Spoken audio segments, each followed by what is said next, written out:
Hello and welcome to another fun-filled nonsense retrospective. I'm your host as always, Rick. Joining me equally as always is Devon. Nonsense review. Engage! Is that what we shout for our emblem to activate, Rick, do you think? Reviewer, engage. Oh, God. Oh, God. Oh, man, it's even worse. You just go viewer, engage, because we just want viewer engagement. Oh, man. Well, you want that. I'm not too bothered. It will come. It will come. Oh, man, it's just the algorithm hellscape where you have to say unalive instead of kill. Oh, boy. Yeah, we're going to be talking about Fire Emblem Engage today. Only if you're a pussy. Before we get too far into that... Oh, yeah, okay. If you're a slave to the algorithm. Before we get too far into that, let's go with our time-honored tradition of the nonsense asinine hypotheticals. And do you have one for me today? I do. It's a nice and simple, easy one, related to Fire Emblem, of course. Yeah? Rick told me his question beforehand. Would it be a dick move if I just used that?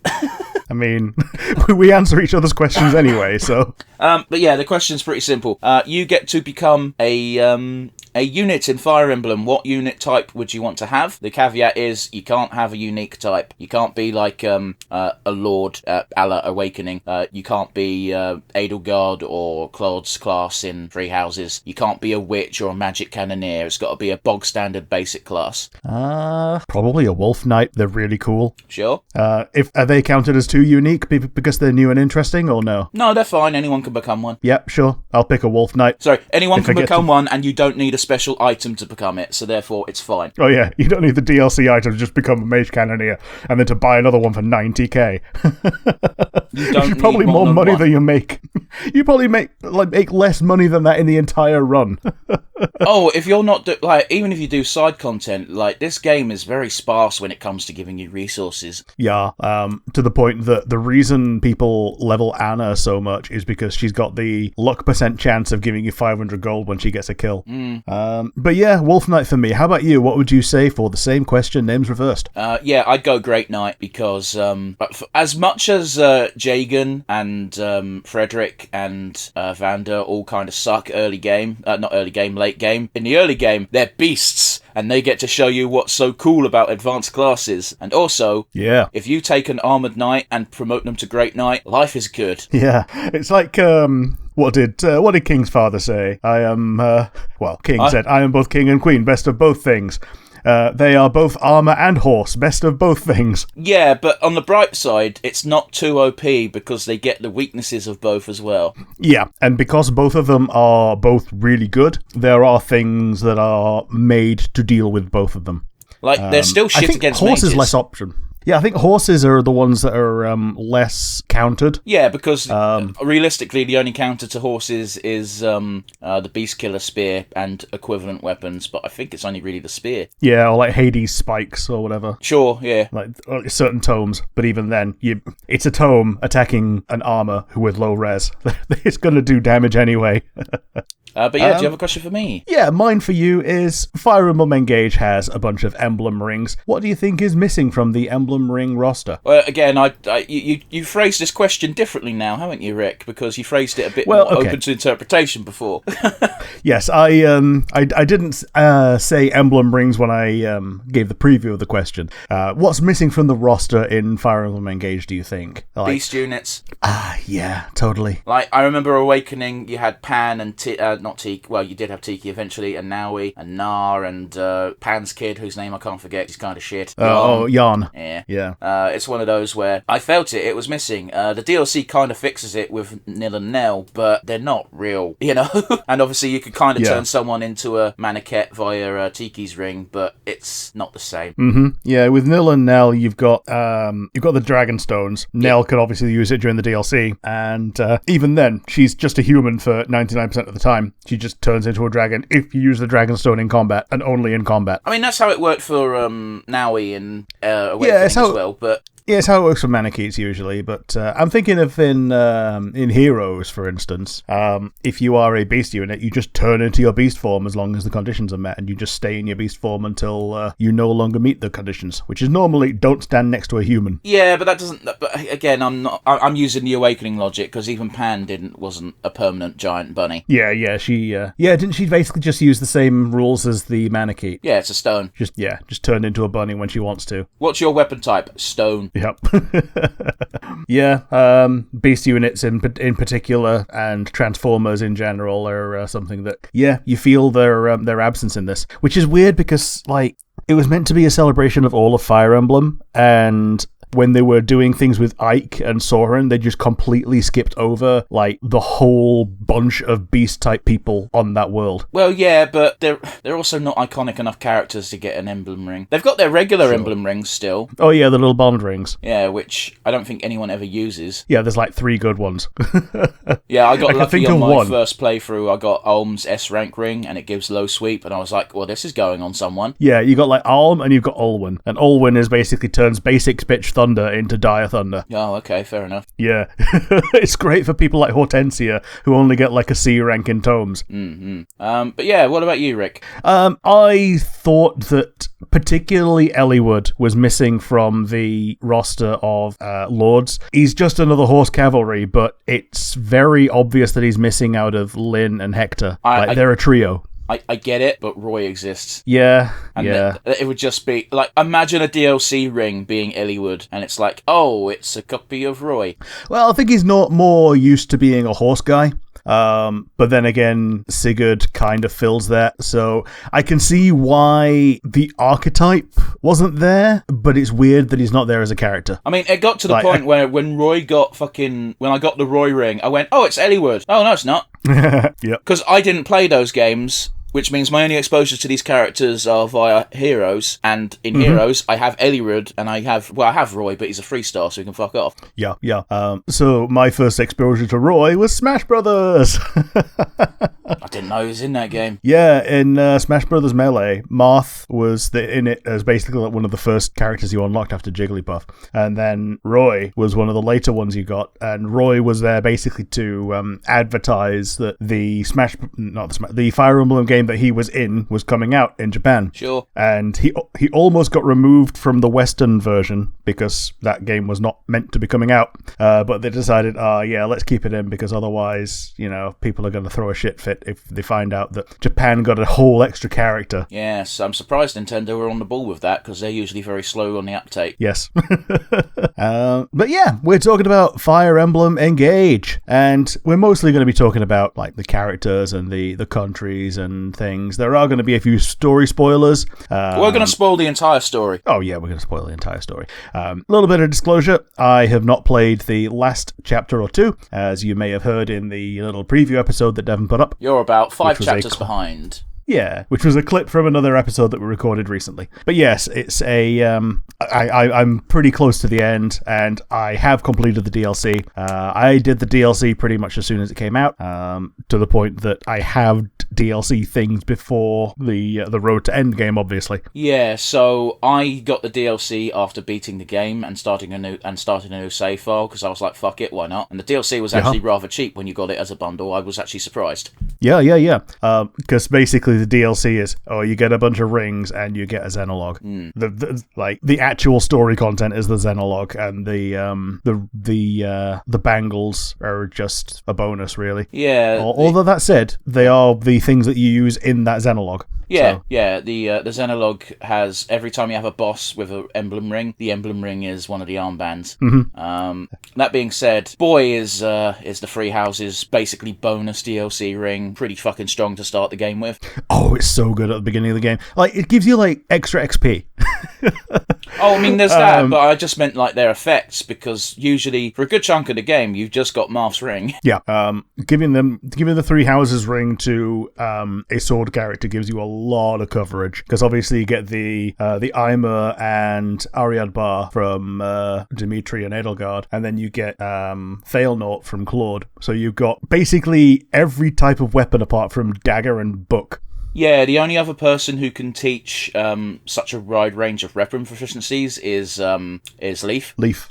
Yeah, his gimmick is that he teaches everything. Yeah. And that's basically his gimmick. That's basically all he does. Yeah. And then you got him for a chapter and he goes away. Don't. Okay, fuck it. Let's get to chapter 10 and 11, because I outpaced you in this game. It's just how it was. I was playing it a bit more intensely than you were. Yeah. Also, you were playing on a higher difficulty, because Fire Emblem is one of my casual, I don't really care games. Yeah, so I played the regular game on hard, and I played the DLC on easy. The DLC on hard kicked my ass. So I toned it down a shade. But yeah, when you get to chapter 10 and 11, chapter 11 strips you of all of your emblem rings, and I was like, oh, this is really cool, because this is giving you a sense of struggle, and if you've relied heavily on emblem rings up until this point in the game, this map could be legitimately hard. It wasn't for me, because I played super conservatively, because that's how I play these games, and I played it a second time not too long ago with the armbands, and I went, the gimmick of this map is now ruined. Yeah, because you have way more armbands than you would have had rings taken off you. And at that point, you get given one at the end of the map, just so you got not 0. Yeah, you get and if you had an armband on, you get Lucina's. If you had an armband on, it gets taken off you. So if you had a build, that gets ruined. Yeah, but it's fine, because at that point, because I had a 20 level bond with someone, with Alier. It was I was just having it because it was the best ring to have on. I'm perfectly okay with getting more goodies by changing ring. Sure. On my first playthrough, it took me until about map 15, once you started playing around with advanced classes, to actually learn that, the way you make a build in this game is not how it works in other games. There's no point in classing into something that you don't want to be classed as. Yeah, and there's no point in staying as a class that you were, staying as your baby class. In fact, it works against you, because your total level is baked into your character sheet behind the scenes, and that's what makes it harder to level up. Yeah, I didn't appreciate that at all. Mostly because the game doesn't make it clear. Oh, it doesn't tell you at all. It also doesn't tell you what your growth percentages are, which is... I don't care about that. That's for fucking super nerds. Okay, but it's nice to know that Anna is terrible as the class that she starts as, and amazing as a mage. Okay, it takes 2 seconds to Google. Alright, that wasn't available on day 1, but it takes about a week until people break into the game and go, this is all the numbers, do it exactly like this, otherwise your game's imperfect. And those people are losers. Yeah, but it's one of those, you shouldn't have to Google. It doesn't matter. It only matters if you're on super hardcore fuck you mode, which even you weren't doing. And apparently that's easier this time round as well, but oh well. How is it easier? Go on. Just easier than it has been in previous generations. But I don't know what that means, Rick. What measuring stick are you using? People that always play super hard mode have basically said that this game's iteration of super hard mode is... because it's more predictable, or because you always get the same stat growth or level up, you can plan around things, and you can abuse the AI in ways that you may not have been able to do on the 3DS, where it might not have been as easy to abuse. Yeah, I'm gonna take that with a huge grain of salt, because that sounds like people being like, I'm Billy Big Bollocks, fuck you. Do you know what I mean? Yeah. This game too easy, la la. If I'm not seeing numbers and actual statistics, and I appreciate you don't necessarily have them on you right now, because, you might not have expected me to pick at you on it, but, some guy said this. Who is some guy? Okay. Thanks. That's very informative. Yeah, I could take that at face value. Yeah, it was just a sentiment from people who do play on hard mode and make videos around the time that I was playing the game. Names, numbers, none of these. No, right, no. Yeah, okay, this is from when I was playing the game, not this week. Okay, sure. It's almost as if we don't do research for the podcast, guys. I mean, we've done the homework, just not recently. Okay. So yes, we have the Land of Elios, which is let's just call this Fire Emblem Heroes the game, because that's what it is, isn't it? Yeah. They even have Veronica as the final DLC emblem, who can just do the Fire Emblem Heroes gacha, and one of the things she can pull is another Veronica. I'll tell you what, I didn't expect her to actually, I knew her mechanic beforehand, because I was watching the DLC release trailers while they released, and I was like, that's cool. When I got her in game and she actually pulled an orb, I was like, okay, that is a cute touch that they didn't need to do. Yeah. And anyone who's played Fire Emblem Heroes, they'll have that summoning screen burned into their memories. And I flipped my shit the first time I got a free so good. Yeah. The only downside to her mechanic is if you kill anything with the emblem that she summons, you don't get any experience or credit for it. Fair enough. I'm guessing they don't even drop items or anything either, but I don't know.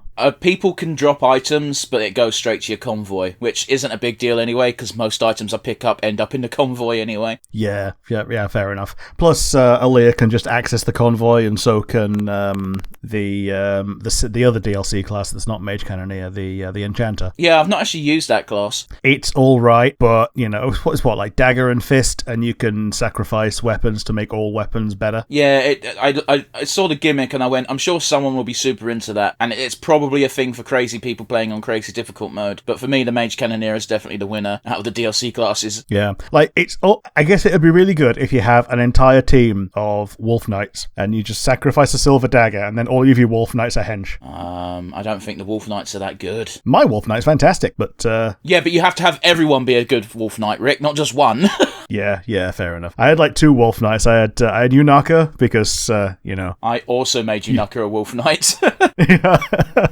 She starts with a dagger. It feels like the correct progression. Well, technically speaking, she can just stay as a spy or whatever the fuck they call it in this game because they're a level 40 class. But boy, do I fucking hate the level 40 classes in this game. It feels like the wrong thing to do to leave them as something that becomes a level 40 class because it feels like they're a baby class and it feels like you should upgrade them. It doesn't tell you that they have the stat growths of a full class. It doesn't tell you, but it's kind of implied. You know what I mean? Like that one I just managed to suss out, but they just don't feel good to play. They don't feel that unique when the Wolf Knight does the exact same shit except they've got more mobility and they're fucking riding wolves. What more do you want? Yeah, I love how it's literally the I'm you but cooler meme taken to the logical extreme of the character that is the poster girl of the Wolf Knight is obsessed with being cool. Yeah, she has a rivalry with Rosado because Rosado's obsessed with being cute, and it's like being cool's better than being cute, so they keep fighting over it.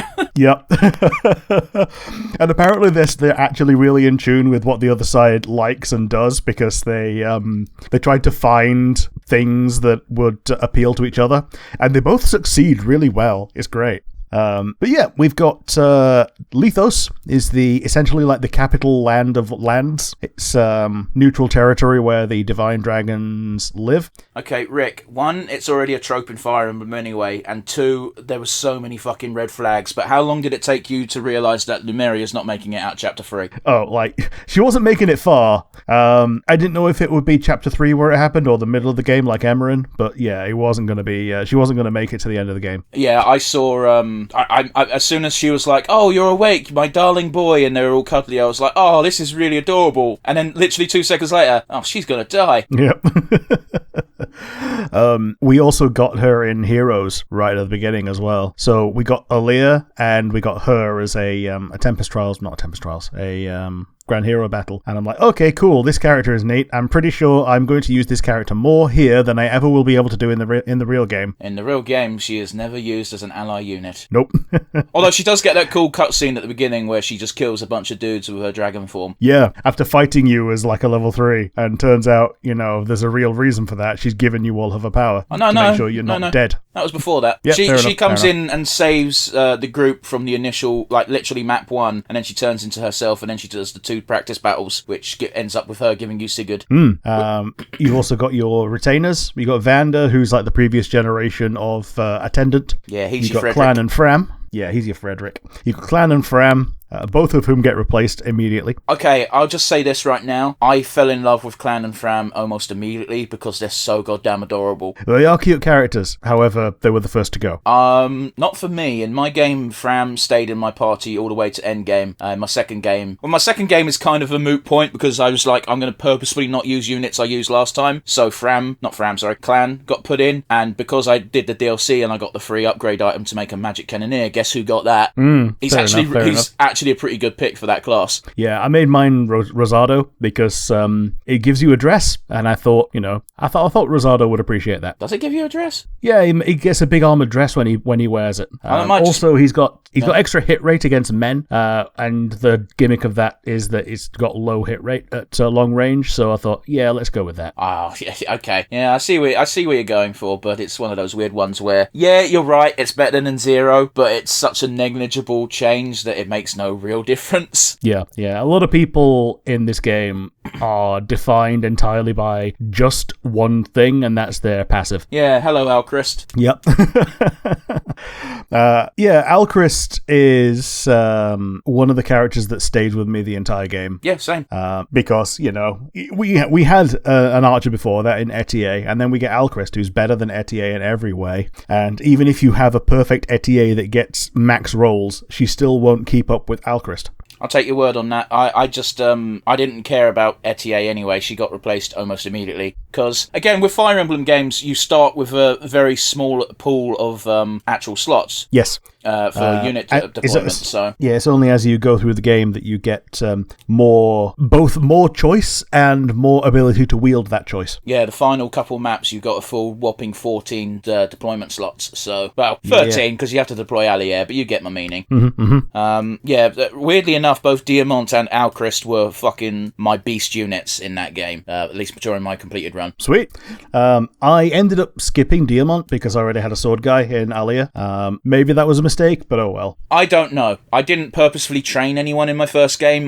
Who ended up being good is who stuck around.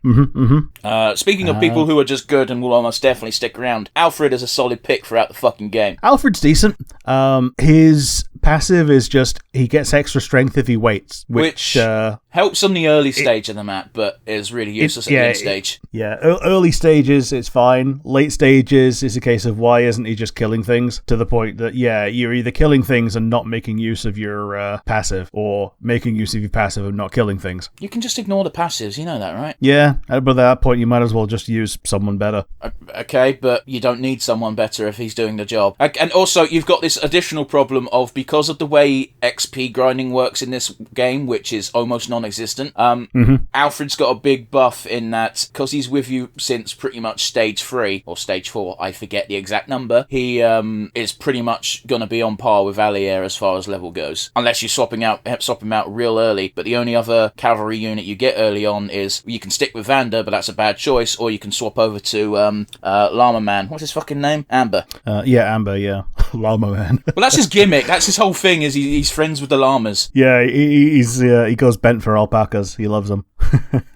That's a horrible turn of phrase, but okay. We've got Firene, the Flower Kingdom. That's got Alfred, Céline, Boucheron, Etier, Louis, Chloe, and Jean, and also Queen Eve. I kept none of these except for Alfred, and I ended up near the end game, I tried to slot Céline back in, but she was a bit too underpowered. But she was still there, but I was like, I should have fucking kept her up to pace better. I did the villager thing of trying to level up Jean. I couldn't be arsed. It worked because, he's generally very good. If you feed him, he's great. The same can be said of any unit, but it goes double for Jean because he got double growths. Yeah, he's Donald. Yeah. So technically you can put him in anything, and he's really good at it. I think he's actually my enchanter. In my game, I kept Fram throughout, so when Joan came along, it was like, well, you're not getting a fucking look in. We got Brodia, that's the mining kingdom. We got Alchrist, Diamant, Amber, Jade, Lapis, Citrine, Saphir, and Unaka. Yeah, you meet Unaka in Farine, but she is basically Brodian. Yeah. Unaka is one of the creators' favorites. Okay. And it kind of shows. Like, she's very sunny in the persona that she's putting on, and she's an assassin. Unaka is in a very weird spot in which she gets debuted in a map with an emblem ring given to her, and then she kind of fucks off from the story. Yeah. A lot of characters feel this way that are not just, the princes, princesses, and sometimes their retainers. Literally, the four main characters, the main prince/princess from each kingdom is the only one that matters, because they will keep popping up. So you got Alfred, Diamant, Ivy, and Tamara. Everyone else doesn't really get a shoe-in story-wise unless it's relevant, so Morvier near the end gets a bunch of screen time, and, Vale is basically a main character. When she's joined the party, she's in every cutscene. Yeah. Hortensia is also Team Rocket, remember? So, like, she shows up early on and taunts you. She shows up later, taunts you. She shows up after that and is pissed off that Ivy has joined you. No, I understand that. Joins you. I meant when on your side. On your side, no character matters except for the main four. Sure. Like, maybe I'm misremembering things because I used Hortensia a lot, so I got a lot of conversations with her that were support conversations, so it felt like she was part of the plot, but But, looking back on it, yeah, she probably just didn't show up very much in storylines after that. She really doesn't. Even fucking... is it Folgado? I want to say Folgado. He doesn't even show up very much after he joins you. Once Tamara joins in, he stops showing up in story He's cutscenes. Basically there to say, oh yeah, I live here, let's go to the castle. Oh yeah, did I not mention I was a prince? My bad. I like Fogado. Okay, real talk, because they sort of felt important, I did use pretty much every royal character in my team. Yes. And then also had Fram. I also had Saphir because she is my waifu. If you can't tell why, then I don't know what to tell you. I think Fogado, I was destined to enjoy him because he's voiced by Zeno Robinson, who voices Hunter. Okay. So he had an unfair advantage in my enjoyment rankings. Yeah, that's fair, man. Like, it's easy to like him because he just gets on with everyone. Yeah. And he doesn't force it either. He does force it a little bit. Okay. He forces his side of it. He doesn't force your interaction with him. I just meant, like, in universe, a lot of his Bond conversations, it's him forcing the issue rather than the other person. Sure. Fair enough. We have Elusia. This is the villain country. It's not a nice way of saying it, but yeah. It's where the Fell Dragon has his seat of power. The entire country's state religion is Fell Dragon. This is Princess Ivy, who is her way of being an edgelord in the evil country is to worship the divine dragon instead. Yeah, she even tells you during a Bond conversation that when she first started, it was literally just people say don't worship the divine dragon, so I went, yeah. And then she started to actually believe, so... It's easy to believe in religion where you can point at a dragon and go, there, that is my god. Yes. I'm worshipping that. I'm giving my donations to that so he can sit on it and feel better about himself and not burn us all to flames. So yeah, you got Ivy and not Hyacinth. Well, Hortensia. King Hyacinth is there as well, but he goes away. Ivy and Hortensia. Zelkov, Kagetsu, Rosado and Goldmarie. Anna is technically Elusian as well, and Lyndon is a priest who you run into later. Yeah, no one fucking uses Lyndon.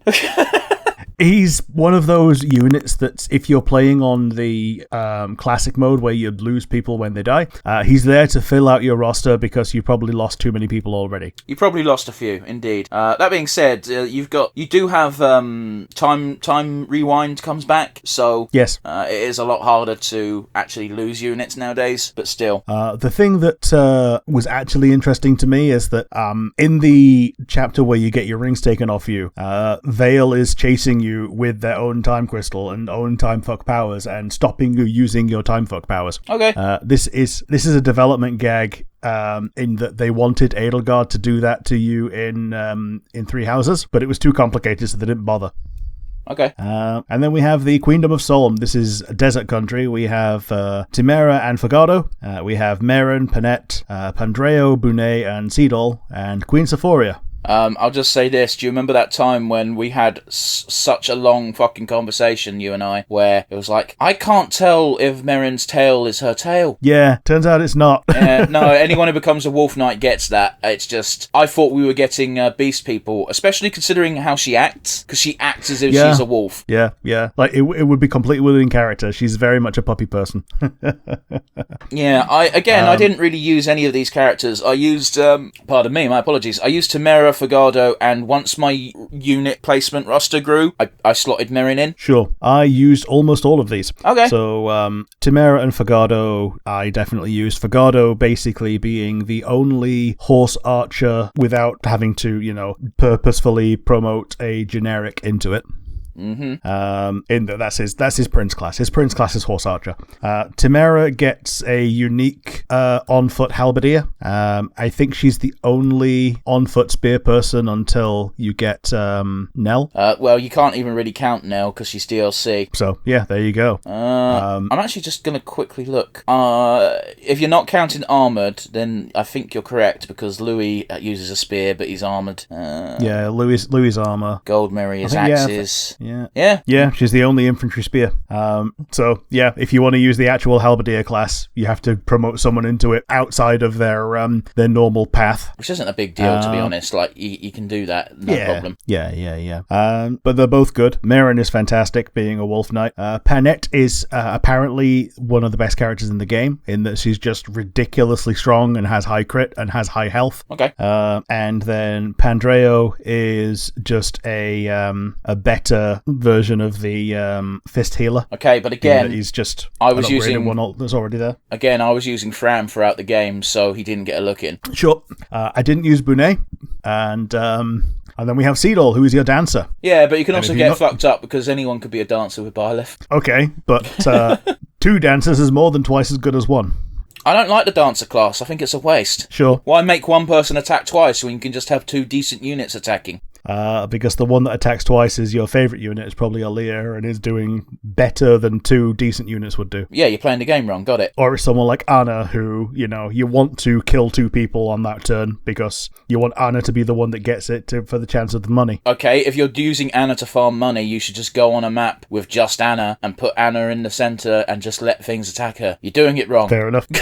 Fair enough. And then we have villains. We have Nope. Mauvier. Well, I guess they're villains for most of the game, but I wouldn't count Vale and Mauvier as villains. Yeah, so Vale and Mauvier are on the villain team. As are the other 4 wins. Vale's in a weird position because she's not really, because she's got the 2 personalities. Yeah. And that's obviously a big old plot point that she has to flip-flop between the 2. Villain Vale is the one that kills your mother, yes. Queen Lamera. And the viewer knows this a lot sooner than Aaliyah figures it out. Well, yeah, because we've got the benefit of a third-person point of view. True. We get to see everything, whereas Aaliyah only sees the things that Aaliyah sees on screen. Mm-hmm. Including, after they find Vale for the first time, they bandage up her leg, and then later on, you see Villain Vale doing villain things, and you see the leg bandaged. Okay. And I think that's when Aaliyah figures it out. Dude, I don't know. I can't remember. It's been a few minutes. I remember getting really annoyed with the Vale subplot because I was like, this is stupid. Because there's no mystery as a viewer. You got Marnie, Gris, and Zephyr as the other 3 of the 4 hounds. Zephyr is obviously the leader. Gris is just a complete super masochist, and Marnie is an actual child. Not really. Well, do you mean she acts like a child, yeah? She's a teenager who still acts like a child.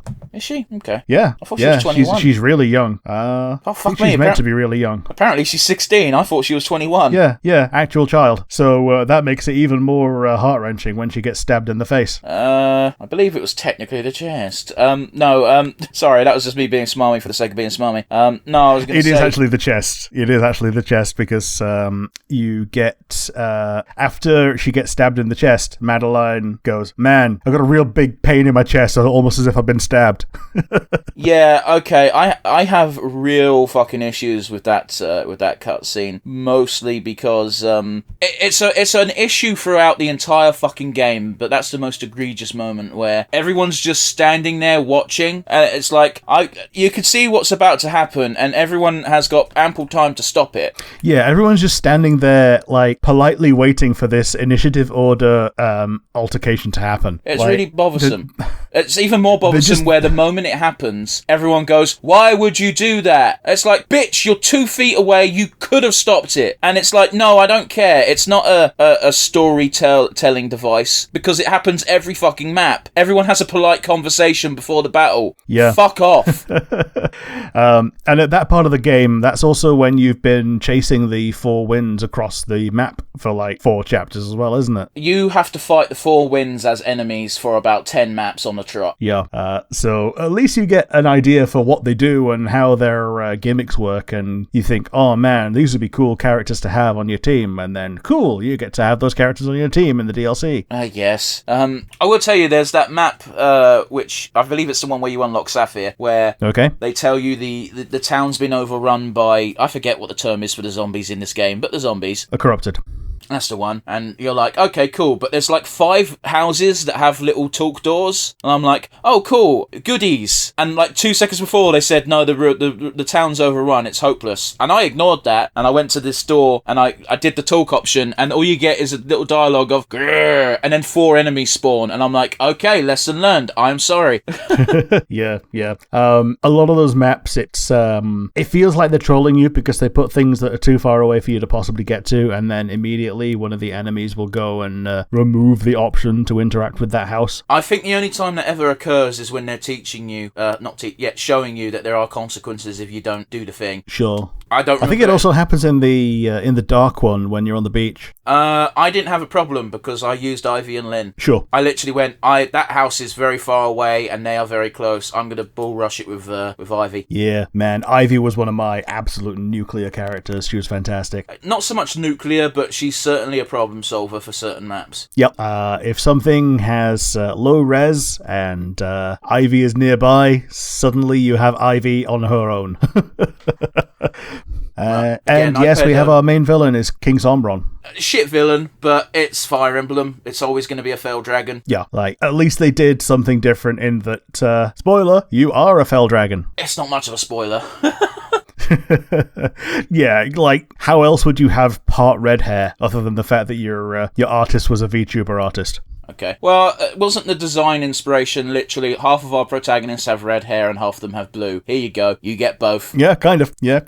And it was the design was done by the same guy who designed Bales Hakos from Hololive. Yep, I know. It's a fact you've said several times on the podcast. Yep.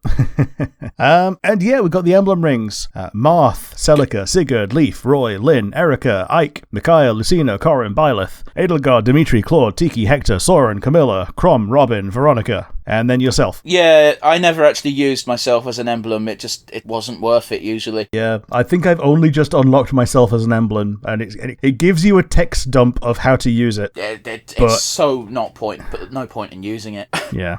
It's a thing you can do, but one thing I do like is, you know how you get CBA ranks with the rings, and that determines your level? Yeah. Yeah, cool. So it's literally your bond with other characters that dictates what level you are. It's kind of cute, though. It makes perfect sense. The only difference is, obviously, between your emblem and other emblem rings is you don't do level 1 to 20. You do level 0, level 5, level 10, or level 20. Sure. But again, I've never It's a nice way of streamlining it, yeah. I've never really used it. It's not useful. But yeah, who's your favourite emblem to use? Weirdly, I really like Tiki. Tiki was good. I put her on Anna and she fucking wrecked shit. Yeah, so she's really generically useful just for having a bunch of stats, just because of that, like the, is it the Star Sphere? Yeah, a bunch of sphere stuff, yeah. Yeah, she got a bunch of sphere stuff. There's like one that gives you an extra 20% growth rate in every stat, which is just good. Generically good. Anyone can take that and will be a better character for it. And then she's got extra luck, which is great for Anna in particular. And then when you engage her, you become a fucking dragon. You get to do the dragon thing of targeting whatever's lowest out of defense or res. And her ulti is give someone a revive stone. Yeah, and if you give the revive stone to someone who's rocking the Marth ring, you get a very brief special bond thing flashes, and you get Tiki going, Mama! Oh. So when I bought the DLC, I rushed the DLC rings because I was like, I want to get these. It's painfully apparent that if you have certain emblem rings, you're going to get extra dialogue. When you go into Tiki's, because I did it straight away, you get extra dialogue because you have Marth. I assume that if you have Lynn, you get something with Hector. If you have Corin, Camilla, etc., etc. Veronica's probably the exception because she doesn't have any bonds with any of the bog standard rings. The thing that I did, it was in fact, when this DLC dropped, I was around chapter 10. So I went and did this and talked to Tiki and then realized, maybe she talks to Marth. So I loaded an old save and did it before I went into chapter 10 and got Marth taken away. And yes, she talks to Marth. And also that let me do that chapter with Tiki. So I had a ring rather than no rings. Again, that chapter's completely spoiled by having the DLC rings. But yeah, the earlier you do it, the better, because these maps scale to your level, like the random battles do. So the further ahead your Aaliyah is, which, because it is going to be Aaliyah that out-levels everyone, the more difficult it is for the rest of your party to reasonably contribute. Yeah, you do get a bit of a saving grace when you've got the DLCs, because both DLC zones have lower enemy spawn levels. Yeah. The other thing is, the other saving grace is that the regular maps don't have this problem, so you can just out-level things and win if you're ever having trouble. Yeah. Not very fun doing that way, but yeah. But yeah, who was your favourite emblem? Base game, Byleth. With DLC, it's probably Veronica. Sure. Yeah, Veronica's a very good one. Byleth's also a very good one. Byleth obviously being the one that turns anyone into a dancer once per map. Yeah, I popped him on Alchrist, and Alchrist became a real MVP. Yeah. Because that also gives Alchrist fail naught. Yeah, it does. Because as much as the three houses leaders have their weapons, so does Byleth. He cheats.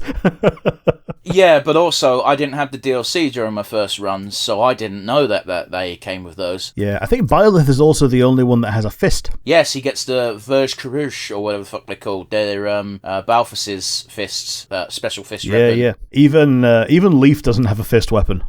Yeah, because Fist didn't exist in his game. Nope. I think, wasn't Fist new in Three Houses? I believe so. I could be wrong. It might have been. That being said, it's very easy to say favourite emblem. Who's your least favourite? It might be Leaf, just because his only gimmick is that. It might be Erica, because it feels like she was just there to fill in the gaps. Well, not even the gaps. She was there to be there. I like Erica because I really do like the gimmick of you got 2-in-1, but not the traditional 2-in-1, in that you got to actively switch between them and you get different effects. Sure. Because don't forget, Erica is also Elfram. Yeah, Erica and Ephraim, yeah. Yeah. My least favourite, hands down, is Micaiah. Sure. Yeah, sure, if you're struggling in a map, her fucking great sacrifice might come in handy clutch, but otherwise, she's kind of shit. I mean, she can turn anyone into a healer, can't she? Yeah, but, I had Fram. Sure. Well, I mean, she's really good if you got a character who you want to level up, and you don't want to, risk. So you just turn them into a healer and get them earning experience by healing. Okay, sure, but in normal gameplay, she's crap. Okay. Like, her unique gimmick is her first weapon is also a torch if you hit someone with it. Oh, yeah. Which is good in that one map, but otherwise, use a torch. Great Sacrifice is also good for getting into HP range of certain skills, like Vantage and Wrath and what have you. Okay, but again, unless you're playing on hardcore, like super hardcore, who cares? Sure. Let's use Vantage so I can go first, but also if his attack actually if I don't overwhelm him with my first attack, I'm dead. Mm-hmm. Yeah, they're like Vantage and Desperate Critical, so like I will go first, I will crit, and the enemy will target me because I'm on 1 HP. But yes, we have the DLC characters. We got Nell and Nil, who I didn't think we were going to get. Yeah, the story made it look like no, you weren't, and then they just showed up.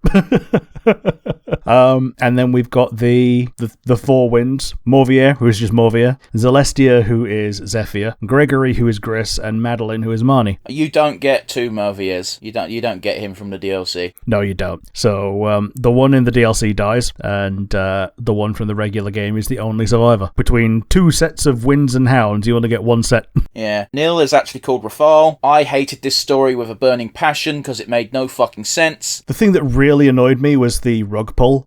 You go through a couple of chapters and then you get the end of episode stinger of, oh, Nell's actually going around and killing everybody that you've been saving, and then immediately the next chapter is like, oh yeah, they're actually all corrupted. Yeah, and she was like, they all look like your friends and I didn't want you to have to do it. Yeah, at least she had the conversation. Yeah, but it annoyed me that they showed it to us in that is she really evil kind of way. She's not evil, she's just emotionally stunted. Like they revealed that fucking Alfred and Celine were killed off screen. Yeah. That's so weird. In just an offhand thing of, oh yeah, at least he put up even less of a fight than Alfred did, or whatever. Nil's real name is Rafal, as I think we covered.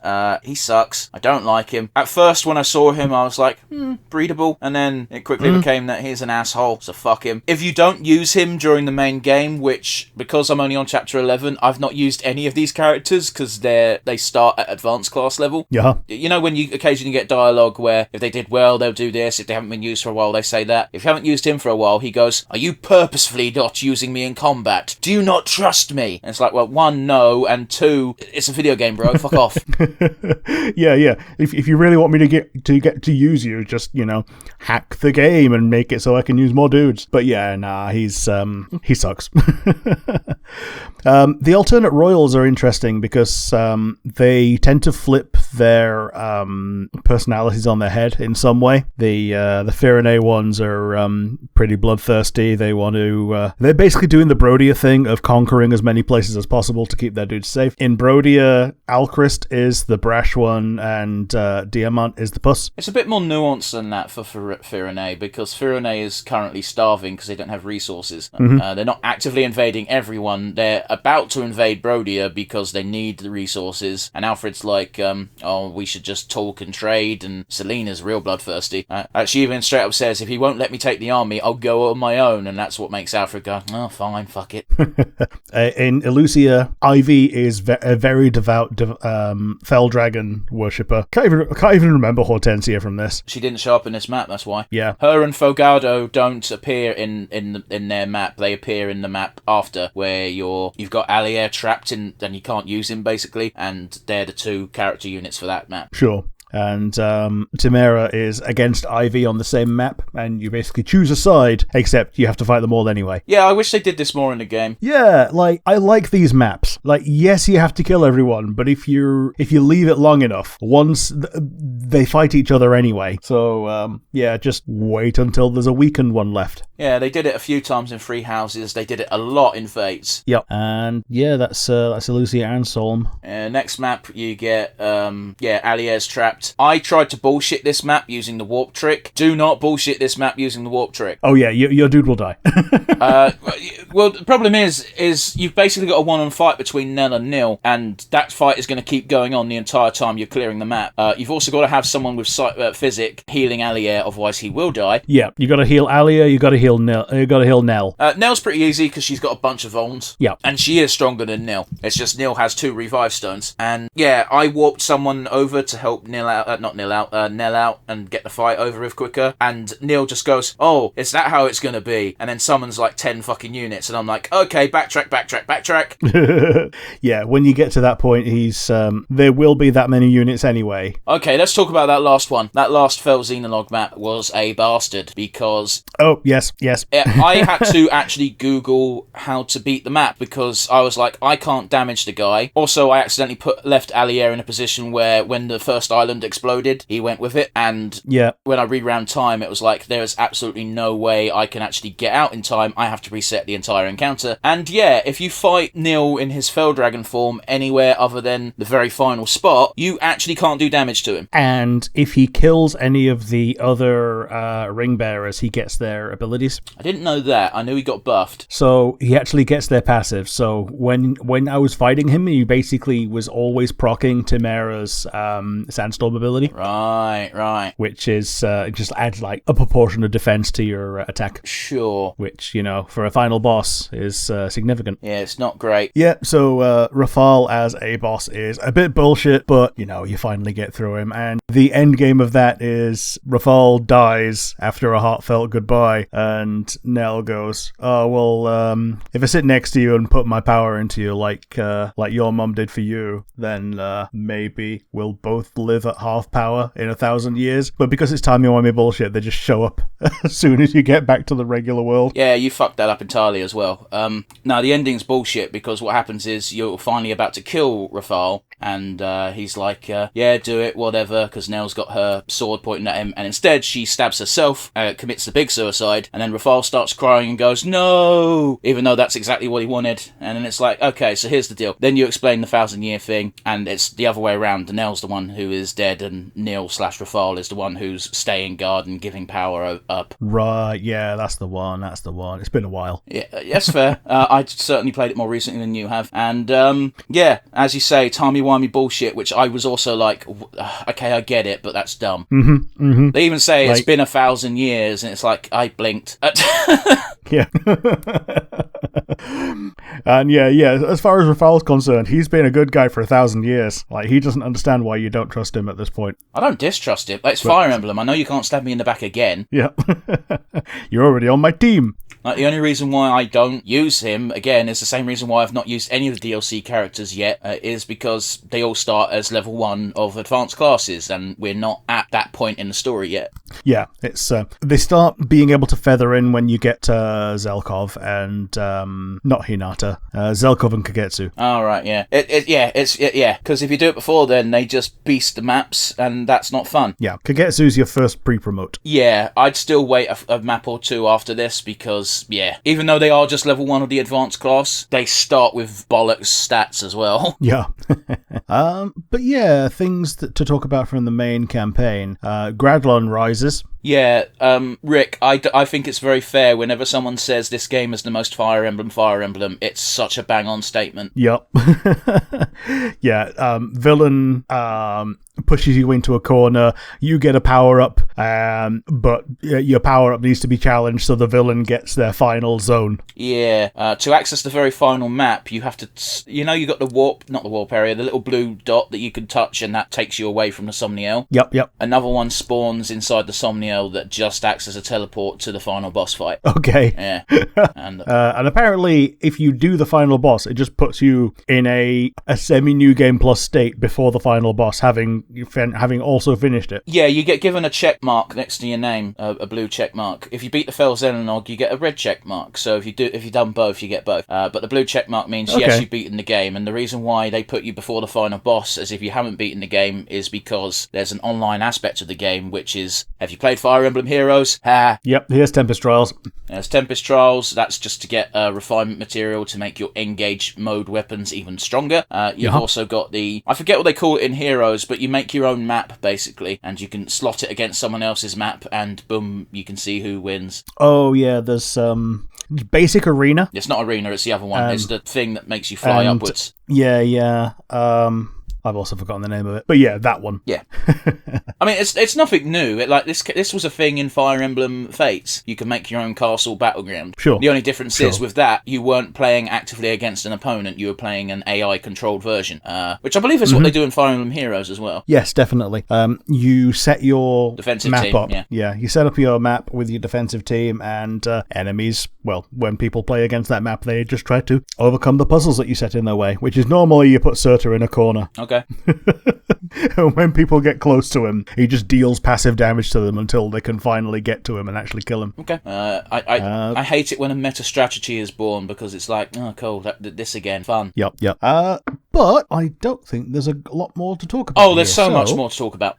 Cool. So yeah, the game follows a formula to a fault. As with every Fire Emblem game before Free Houses, you will do map, unlock free characters, do map, unlock free characters. It's really obvious early on, because you just chain these maps where you unlock prince and retainers, you unlock princess and retainers, and it keeps going like that pretty much all the way to chapter 11, where they strip you of all your rings, and then you do the exact same formula again: prince and retainers, prince and retainers.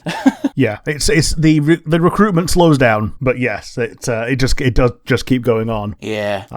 You've got some late game recruitments in Sapphire and Linden, and the last two people you recruit are Malvier and Vale. Vale because what's her name? Marcy? No, that's not right. Marnie did the thing where she Marnie's last attack breaks the crown, and that means Vale has enough power to break through.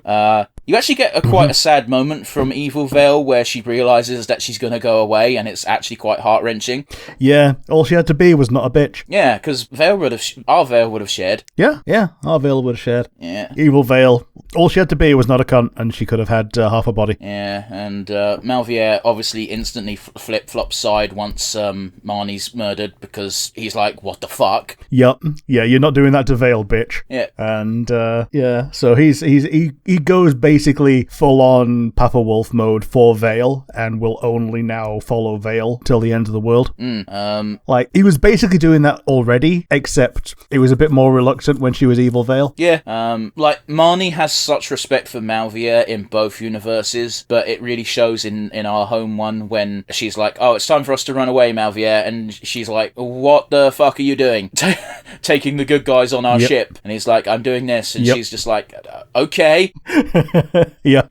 And then we see in the Mirrorverse that Madeline is fantastically in love with Marvier. Yeah. And Malvier. And it's never going to go anywhere because she's 16. She's 16 and he sees her entirely as a daughter so much, and they hammer that point home so hard because every time Malvier makes it obvious he sees her that way, she gets all pouty. Yeah, she's been daughter zoned and she doesn't want to accept it. Yeah. So yeah, let's talk about the story elements that you've not gotten to see. Let's see here. After where you are, you've finally got all the emblem rings again, so you have to do Marth's fucking extra map so that he can get to rank 20, and then never equip Marth to the main character again because he's not actually that good. Yep. He's not. Like, Lucina is pretty much better in every way. You also get another paralogue which takes you to the garden where you first trained with Lumera all the way back at the beginning of the game. Yeah, this is where you get your S-rank ring, isn't it? Yes, you get the ring of, it says bonds, and once you beat the map you get that, and the game tells you, hey, do you have an A rank with someone? Cool. Anyone you have an A rank with, you can give them this ring, and it basically gives you their marriage thing. It also goes on and stresses that the bond does not have to be romantic. Yeah, it just has to be a promise. If you give it to Anna, you're not marrying her straight away. No, it's even creepier with Anna because it's like, I'll wait for you, 6-year-old girl. Yeah, and it's even more of I said this in our preview, and I said this way back when the game first came out. In the original Japanese, it's not even a waiting ring. It's no, we're gonna marry now because Japan's super lax about that shit. It's creepy and weird and like. Unless you're 10 yourself, it's a bit too sketch for my liking. I went with Sapphire because, of course, I fucking did. And her fucking dialogue is great. The artwork of the character slipping on the ring is 10 out of 10. I haven't seen everyone's, I've only seen Sapphire's, but it's actually adorable. And they add that as a page in the ally notebook thing. So every time you get an additional rank with everyone, bond-wise with Allier, you add to their page in the ally notebook. Here's one that I knew this ahead of time, so I had my guy marry Alfred. Oh right, yes. We touched this on the preview, didn't we? I think so. Yeah.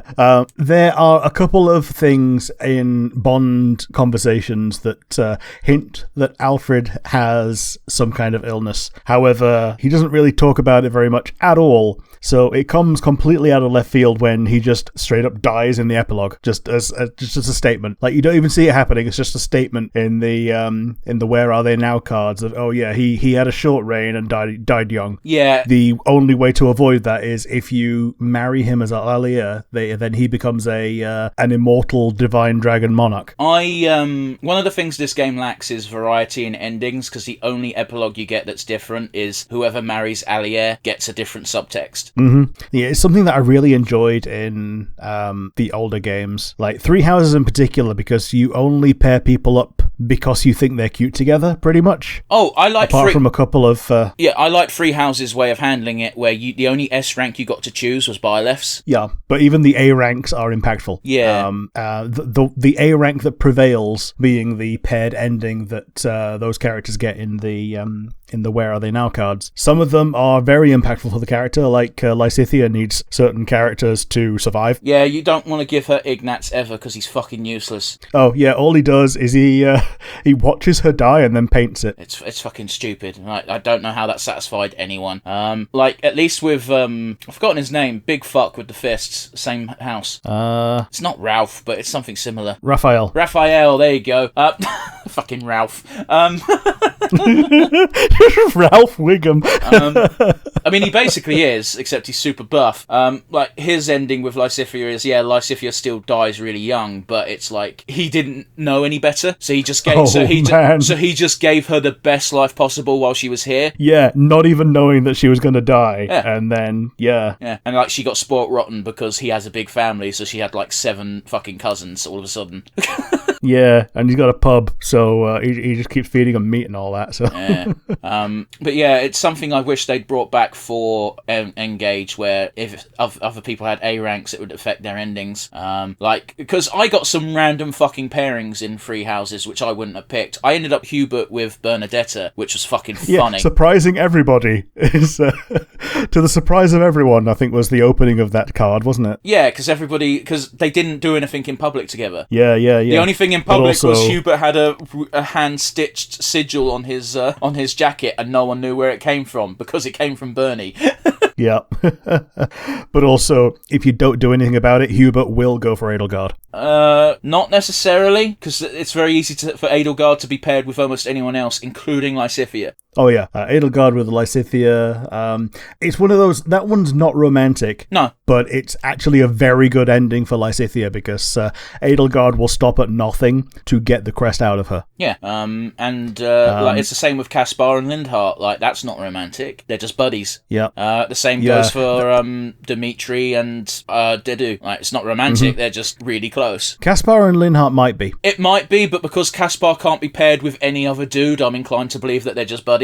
Yeah. Whereas Lindhart is actively bisexual, so... Yeah. There's another one, that Petra and Dorothea. Dorothea is openly bisexual, but Petra is not. No. Unless she's paired with Dorothea. It's very weird. I think there's a lot of Nintendo-ness going on whenever it comes to sexuality with characters. Yeah. But yes... although I do appreciate that they've not made everyone into a someone who's compatible with everything, because that's boring and it robs people of individual identity. Yes, BioWare. Yeah. Like, I will bitch all day about the fact that I can't romance Sarah as a dude, but at least that means Sarah's got...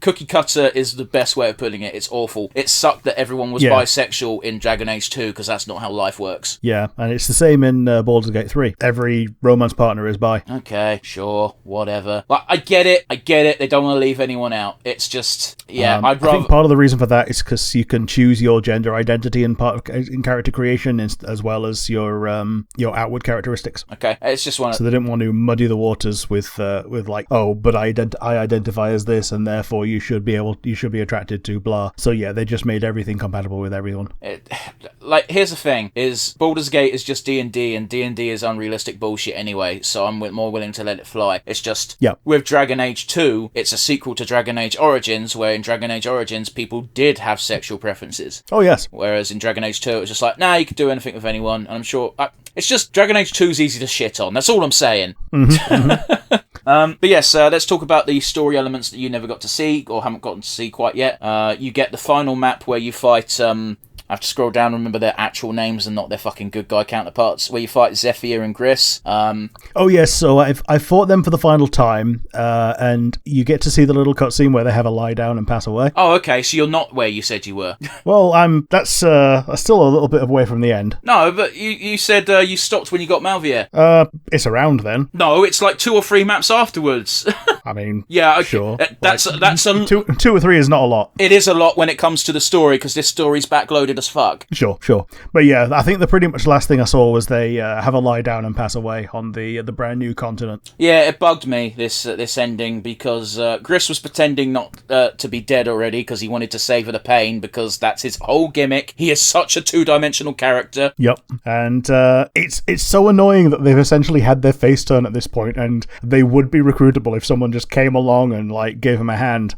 But they're just determined to ride it out and pass away. Well, Gris even says, like, what a time to fucking become a good guy is after you're already fucking dying. Because the whole reason why Zephyr does it is literally out of spite. Because she's like, this is the end of my life, and she's only just now realised that Sombron was never going to fuck her. Yep. Like, the whole reason why the 4 hounds exist is because Zephyr wanted a family. The unfortunate reality is the Zephyr of this world is sadistic as fuck. Yep, and doesn't realise that she could have treated her hounds as family. Yeah. Which is something that Celestia has always been doing, and that's like part of her motherly charm. It also helped that she didn't team up with Sombron. Yeah. She met being a mage dragon. Like the entire clan of mage dragons are notoriously neutral in the Fell Dragon, Divine Dragon wars, and it's only this one that this time where they've picked sides, and both of them pick separate sides. Well, it's not so much picking in the other world, Lumeria was the one who found Celestia. Celestia, yeah. Whereas in this world, she happened to meet Sombron first. That's just it. It was just bad luck. Okay. Which is kind of there's 2 more maps, which I can't remember, which I'm pretty sure come after this. One map is straight after this. You go back in time and you fight yourself. Weird. I've not seen this one. Yeah, no, it straight up, because Celestia gives you that thing that lets you access one of the crystals, one of the other ones. Okay. That you have to destroy to make Sombron mortal or some bollocks. And is that the one that's at the bottom of the sea or something? it's at the bottom of the sea, and they're like, okay, so one of 2 things will happen. It will either make a mountain in the sea and therefore make the thing visible, or it will drain the lake. And it drains the lake, but it doesn't actually drain the lake. It makes you go back in time before there was a lake, and you just so happen to fight yourself from the past. Okay. So this is Red Allier you fight, and it's got a cool mechanic with avalanches. It was actually quite fun. It's also got a turn time limit, which is the only map in the game that has a time limit. Okay. So yeah, at the end of it, your character, yourself from the past, is all dejected, and they're like, I failed, which means Sombron is going to kill me. Oh, by the way, past you talks as if you have no emotions whatsoever. Sure. And okay. Your character wanders off, and that's when they bump into Lumeria for the first time, and they're like, I wish I was born a good dragon. It made me almost tear up because it was quite sad. But yeah, they promised to meet. If only I was born a good guy. Yeah, because I've been a villain my entire life and have had no choice but to just have no personality. And Lumeria, being the good guy that she is just like tearing up and going, oh, next time we meet, you will be a good dragon. And next time you meet, like, she gets murked 2 turns later. But yeah. That's that. So that's a big time travel thing. It was actually kind of neat. The next map has Vale running ahead of the group and locking everybody out except for herself, because she doesn't want Allier to fight the next opponent, because the next opponent is Lumeria. Ah, yes. Okay. They make, Sombron makes Lumeria an accursed, or whatever the fuck they're called. Ah, yeah, the corrupted. Yeah, and so basically Vale straight up tells you that she didn't want you to have to fight and literally kill your mother, all the while Lumeria is shouting at Vale saying, you already killed me once, bitch. And are we sure it's Sombron that's made this one and not Vale back when she was on Sombron's side? It's Sombron. This explicitly occurred after Vale, pretty much after Vale's face turn, because sure, none of the protection for the crystals appeared until Gradlon appeared, because the crystals weren't a thing. Right. So yeah, the final map is Lumeria protecting the thing. She does a bunch of big fuck off Xenoverse key blasts during the map. It's not the most unique gimmick, but it is a gimmick. And this is the very last map you do before getting access to the final fight. The final fight is literally just Sombron in his dragon form. It's kind of meh, but it takes about 20 minutes probably, because he's one of those fights where he constantly forms a shield and you have to do some bullshit to destroy the shield. But yeah, Sombron fight is meh, but hey ho, it takes a while. The cutscenes are crap because you find out what Sombron's motivation was, which was he lost an emblem ages ago and he wanted to be reunited, and then he dies, and that's the end of the story. You get some cute artwork during the credits, which just shows you a few epilogues, including little Anna being reunited with all the big Annas, and that was the one that probably made me the happiest. Oh. Yeah, because the whole story is, the whole point of Anna joining you is she wants to find the rest of the Annas, but she's been separated. Yeah. Yeah, you find her in a chest. To be fair, she put herself in the chest because she didn't want to get caught by the bandits. Yeah, and one thing that when I was looking for information on a character that's not related to anything, I found out that there are evil emblems. I mean, yeah, but it's just the emblems, but red instead of blue. Yeah, but also there are the Fel emblems, not just the regular emblems, but Fel Dragonified. There's the villain emblems, which apparently have basically no bearing on the plot other than if you examine certain minions towards the end, they just have a ring with a name of something that is from the past, like Grima and Formortis. I was looking for Formortis because I didn't know who the fuck he was, because he showed up as a new character in Fire Emblem Heroes as a permanently transformed dragon who was technically a beast unit. I was like, okay, who is this character? I looked on the wiki and it says in part of his stats, race emblem. I'm like, oh, okay. Okay, Okay, yeah. These can be emblems too. Yeah, these things only appear in the final boss fight. They are generic units. They are bullshit. They don't really do anything. The gimmick's meant to be that they're super tough against anyone except for the emblem from the same game as them. Right, okay, so you can slay them with their destined foe. Yes, except you're usually so strong you don't need, it doesn't matter. Yeah, so you can just ignore them?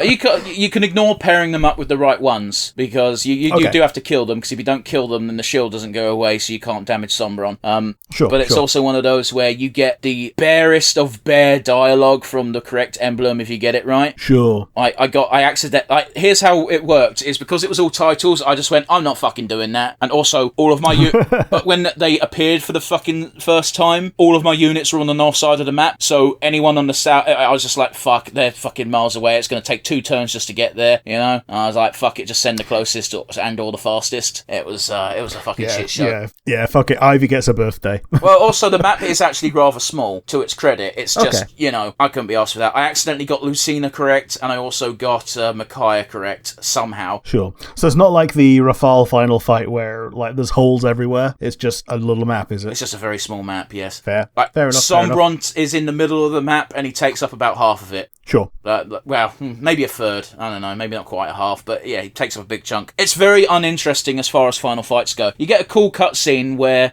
just before the final fight, where he goes, I'm going to banish all the emblems. And you're like, this is the final fight? I fucking doubt it. And 2 seconds later, you get a cutscene of every single emblem being summoned. And you're like, that's a pretty decent cutscene. You also get unique dialogue from each character that you put in the fight. Because everyone's like cheering on, going, yeah, we can do it, but with their own little spin to it. Sure. I guess you'd have to, because if you didn't, then it would make potentially someone's favourite character worthless. Yeah. I mean, I picked Sapphire, who I imagine a lot of people have on their team, because a lot of people, like, she's a warrior, she's an advanced unit when you get her, but you've probably already got warriors. Yeah. I picked her because I knew I wanted to S-rank her. But yeah. Fair enough. It's definitely worth finishing the game, because I can't remember the exact artwork you get for beating it, but you do get unique artwork for everyone, and it's from each kingdom's perspective, so there's for Firene 1, Elucia 1, etc, etc. Yeah. Do you have any OTPs that you would put between the existing characters? That's a fucking question I wasn't expecting. I think Alchrist probably with either one of his retainers, because they've got that sort of relationship. By the same token, I think Tamara and Merin are probably suited for each other. I don't think either of them are lesbians, but if they were... Yeah. Rosado could be paired with pretty much anyone. Yes. I think, depending on how creepy people might see this, either Clan or Fram with the Divine Dragon I could see working, but I believe they're also only 16, maybe younger. Yeah, around that, maybe even younger, yeah. It's also a very unbalanced relationship, and probably unhealthy one, but they're so goddamn adorable. The Divine Dragon's a weird one where I think they essentially died at a young age, so they're just 1,000 years later after being like 19. Well, that's just it though, because they haven't lived 1,000 years. Yeah, they've just basically been in suspended animation the entire time. Pretty much, so they've not aged a day, either mentally or physically. I think the mentally thing is the important part. Oh, totally. Also, they don't have their memories, so... Oh, yeah. That's kind of a big part of your, your life experiences as becoming an aged and mature person. The one that I thought was the most interesting for the future of that world was Alchrist with Ivy. Yeah, I could see it. Because those two countries have been at war for the longest time, and they're just talking, and Ivy just goes, "Did you just offer formal peace between Brodia and Elucia?" And Alchrist goes, "Shit, I don't have that authority." And she's like, maybe you should. And it's actually a pretty interesting take on what the future could be like in that world. Everyone has fought together by the end of the game. I don't think inter-country war will be a thing going forward. Oh, not in this generation. The exception might be the Elucian people, who seem to mostly be dead by the end of the story. It's hard to say because you only ever see the military, and the military is mostly composed of accursed anyway. Yeah, towards the end, definitely. And towards the end, they also just show you, like, the normal villages are just completely ransacked and gone. Yeah, but I also think that's, like, there's been fighting throughout the land, full stop, once Sombron's back. Sure. It's a weird one where it's not explained very well, and it's just a case of, yeah, it must really suck and be really depressing to be from this culture because it's now gone. To be fair, like, if your main thing that your culture does is worship a genocidal dragon. Oh, yeah. If you vote for the Leopards Eating Faces party, you shouldn't be surprised when the leopard comes to eat your face. But yeah, I think that's a good enough place to start wrapping up. So, from Fire Emblem Engage, do you have a favourite moment? Yeah, pretty much chapter 23 onwards are pretty decent plot-wise. I know that's cheating a bit. S-ranking Sapphire, then, is what I'll say if you want something more specific. It's just a cute scene, and I imagine all the scenes are cute. Sure. Yeah, Alfred's wasn't particularly interesting. No, but because it's Alfred and he's fucking boring. Yeah.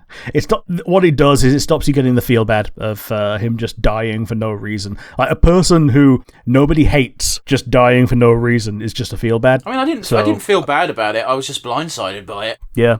It's not like Lysithea, who actually opens up about it if you press her about it. What about you? Do you have a favourite moment? I would probably say chapter 10. Like, there being a low point is normally a pretty interesting part of a story, and this was a pretty good low point for that story. Yeah, chapter 10 has you killing Alchrist and Diamant's dad. Well, I say killing what's left of Diamant and Alchrist's dad. Yeah, and then you go into chapter 11 where you get your rings taken off you. Yeah, which again you didn't get to suffer as much as most people would have suffered. Yeah, however, I didn't actually have that many bracelets. I think I had Tiki and I think Camilla at the time. Yeah, guess what? That's 2 more than anyone else. You know, people playing the base game would have had. And you also would have had the 3 houses ring. Oh yeah, so it was just Tiki and 3 houses. Camilla was the second set, along with I think Soren or whatever. Yeah, who the fuck wanted Soren? Like, come on. I think the only person, not even Soren wants Soren. Yeah, when you do Soren's fight, he's like, do you really need me? The only reason he tests you is because Alia goes, yes. So yeah, I think like chapter 10, chapter 11 is my favourite part because it's a low point that you bounce back from. So what would you say is the weakest link? Plot. I adore this game. It is the most Fire Emblem. Yes, take a shot every time. The maps are fun. The maps are a lot more gimmicky than in Three Houses, which I appreciate. Three Houses was a lot of deploy your guys and kill everything. In this game, there's still a lot of kill everything, but you got to think a bit more. There's traps. There's all sorts of things. The DLC maps are absolute bollocks when it comes to traps and planning your routes. Mm-hmm. Yeah, like the only thing I can think of from Three Houses, the only thing I can think of as a gimmick map was like when you're in the catacombs and the Death Knight shows up in the middle and you've got to like open all these doors and go through the maze, or the one with the Battle of the Eagle and the Lion where you can be king of the castle and have the ballista. Like, those are the only gimmicks that I can think of, and the rest of them is just deploy dudes, kill X. I don't remember you having to do much with the Death Knight thing. You just had to not fight the Death Knight. Unless you had Lysithea, in which case it was basically a case of why wouldn't you? Okay. Because she's going to win. But you get my point. The Death Knight just stands in the middle and looks intimidating. If you don't fuck with him, he actually just stands there and doesn't do anything. Yeah, he's there to be a challenge. But yeah, the plot is very weak. It just sort of meanders along. Like, especially in the early game, yes, you've got motivation, you're trying to collect the rings, and then it's just a lot of the plot beats that happen because they need to throw things at you. Pretty much there's a big chunk from chapter 12 to about chapter 20 where it's just bollocks. Yeah, because a lot of it's just regaining rings for some reason or another, and because you're doing it from the Four Hounds all the time, because they're always just wielding the rings like they're a bunch of, power tripping villains, and they always keep losing rings to you because the shit. Yeah, a little bit. It's one of those where, as well, I take real umbrage with the fact that every time you start a story fight, you get a bit of a cutscene where you're talking to the main commanders of the other force about 5 feet from them, and it's like, why are you just having a casual fucking conversation, guys? Yeah. You have swords, they go into the squishy bits. Like, they did it a lot in Fire Emblem Fates, but the difference with Fates is almost every time you were talking to someone, it's someone Corrin already knew, and they weren't just about to take out their sword and randomly shank you because you're either their brother or related to their lord, Yeah. It seems like the kind of thing that you could suspend disbelief a lot easier if it was like a visual novel style, because there's not a defined amount of space between characters when they just show up as visual novel sprites, whereas when they're physical 3D models, you can see exactly how close people are to each other, and that they're just standing there. Essentially, they might as well just be T-posing in how much they're just not animated. Yeah, it's one of those where, like, again, the biggest offender is the Marnie cutscene, because it's just like, why is anyone surprised that this finally fucking happened? Yeah. I'm going to walk towards you with this knife, saying I'm going to stab you. If you then get stabbed, that's at least partially your fault. It's your own fault. Like, it's not your own fault, because you're not asking to get stabbed, but if you don't do anything to try and defend yourself and are then surprised when you get stabbed, you're a bit of a fucking idiot. Yeah, it's the Simpsons thing, isn't it? I'm going to do windmill arms. If you get punched, it's your own fault. Well, I was thinking more along the lines of, what are you going to do? Stab me, says guy who got stabbed. Yep. Yeah. But yeah, Rick, what's your weakest link? It's similar to yours in the plot, in that they could have made Sombron anything, and they just made him a doomsday villain that eats babies. Like, they could have given him some nuance. Like, from what you tell me, he had the thing of, he wanted to reunite with a lost emblem. He could have, had that as more than just a last second thing that he said. He could have been something other than a baby eater. He could have been a legitimate good ruler for Elucia once he's basically usurped and destroyed the existing royal family. Yeah, that's something I actually glossed over a little bit, because during his final death spiel, when he's like, I wanted to reunite with this emblem, before the final boss fight occurred, one of the big problems is Sombron is piercing through the veil of whatever the fuck magic nonsense to go to other worlds in his hunt for this emblem, and he straight up says to the main character and co, I'm leaving. Like, we don't need to have some epic final fight. I'm doing what you want in leaving your world. But then when he says, but I'm going to do the exact same shit to other worlds, it's like, well, we can't let you go, can we? Because you're going to be a dick. Yep. And it's, I think by that same logic, that's how he came to this world as well. Yes, he did it to escape something or other, and the reason why he survived for so long was because of this emblem that he lost. Yeah. So yeah, they could have made him anything other than that, and they just made him generic. So, yeah, it's just plot asterisk. It's just Dreamer and Anarchos again. It really is. Yeah. Which, seeing as this is the Fire Emblem of Fire Emblems and celebrating Fire Emblem, I get it from that respect, but it is boring, and it's been done so many times. Yeah. But we'd like to end on a high note. Do you have an MVP? My MVP award, as much as I want to give it to Sapphire for being the best waifu, fight me. I know she's an acquired taste, it's fine. Yeah, my MVP award is actually going to go to character designers. Yeah.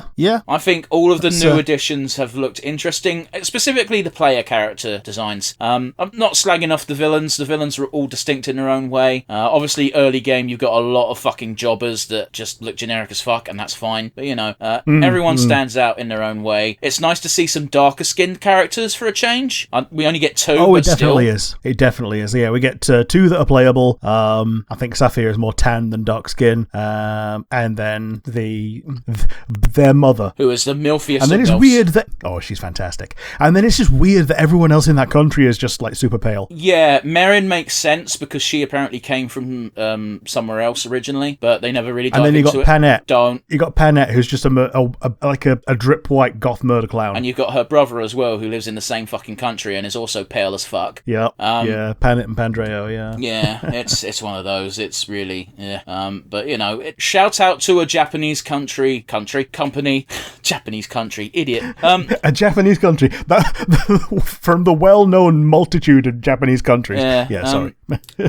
Shout out to a Japanese company for making some black characters that weren't just awfully racist caricatures. Looking at you, Barrett. I was thinking Mr. Popo, but yeah, Barrett's pretty on the nose, isn't he? Oh, he used to be Mr. T, and now he's an evangelical preacher, which ain't much better. No. He's both. He's Mr. T and a preacher. I think the last time we had black characters was the Khans from Awakening. They were pretty decent, Flavia and Bacillo, but you also didn't get them until 2 chapters from the fucking end, so... Yeah. They were just in the story, and you just helped one or the other. Yeah, and you got them at the end of the game. Yeah. And honestly, like Flavia, Jesus, maybe I do have a type. Anyway, Rick, what about you? Who's your MVP? Seeing as you were able to go for a broad sweeping group of character designers, I'm going for a broad sweeping group of the voice cast. I don't think there was a single line that fell flat from what I can remember from hearing in the English dub, at least. Yeah, the voice direction was pretty decent, because usually when voice actors fuck up, it's not the voice actors, it's the director goes, no, sound less emotional. Yeah, like, this was pretty much an all-star cast among the voice acting world, so they were always going to do well, and yeah, they did, and there was absolutely no complaints, and I wasn't taken out of the moment due to the voice at any point during this. So yeah, my MVP goes to the voice cast. Yeah, I get you. Veterans of the trade, all of them. Like Matt Mercer got in there because Crom's a DLC ring. Yeah. Man, what an easy day at the office that must have been, because Crom's got like 20 lines. Yeah. Just get yourself in on the credits. There you go. But yes, that's enough from us this week. If you liked the video, you've got the comment section down below on YouTube, and if you're listening via one of the many audio platforms, you can instead send us an email, which would go to nonsensereviewuk@gmail.com. Once again, for those in the back, it is nonsensereviewuk@gmail.com. Yeah, if you made this far, then you are, as always, our favourite people, and it's going to be a goodbye from me. Yes, and a very quick reminder before we go, Rick's on holiday starting next week, so you've got some top 5 retros coming for the next few weeks. So I hope you enjoy those, and we'll see you all again, live at least, in a few weeks' time. Bye, guys. Bye.